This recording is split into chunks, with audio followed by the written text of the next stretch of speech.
Last topic of the chapter is conclusion. A growing anger against the colonial government was thus bringing together various groups and classes of Indian into a common struggle for freedom in the first half of the 20th century. So, with the growing anger against the colonial government, that means the British government, and because of this, different people from different communities, they or classes or group, they have come together, and finally uh, they have come together to for the common struggle for freedom, especially in the first half of the 20th century. The Congress, under the leadership of Mahatma Gandhi, tried to channel people's grievance into organized movement for independence. So the Congress leader, under the leadership of Mahatma Gandhi, he tried to make people work in a same path so that he can organize a movement for independence.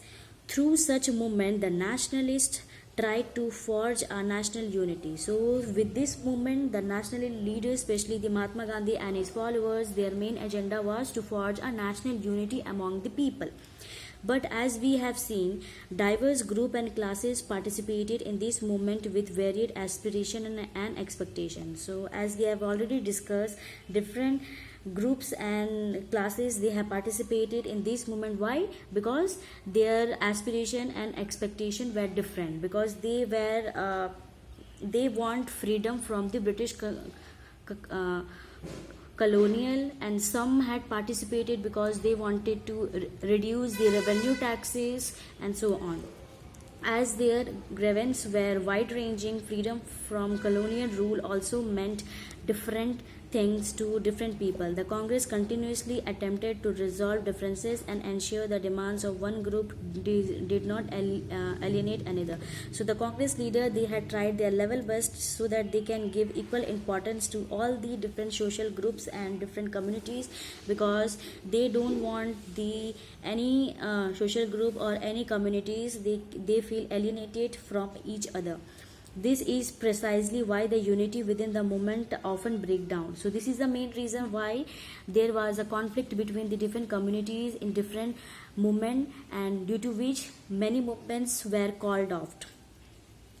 The high points of Congress activity and nationalist unity were followed by phases of disunity and inner conflict between groups. So the another reason was that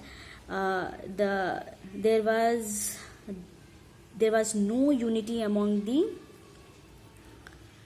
different communities, and there was conflict between the groups. So this is the main reason why there was no unity among the Hindu, Muslim, or upper or lower section of our society. So by eradicating these things, finally we come together, especially in the Quit India movement, and finally at end in the year 1947 we got independence.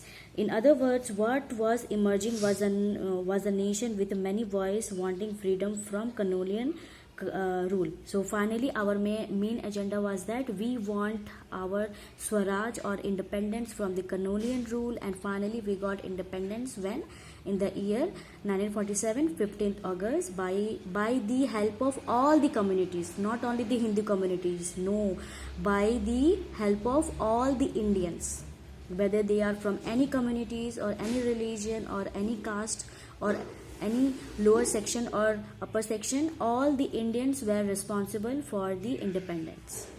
So by this we end the chapter.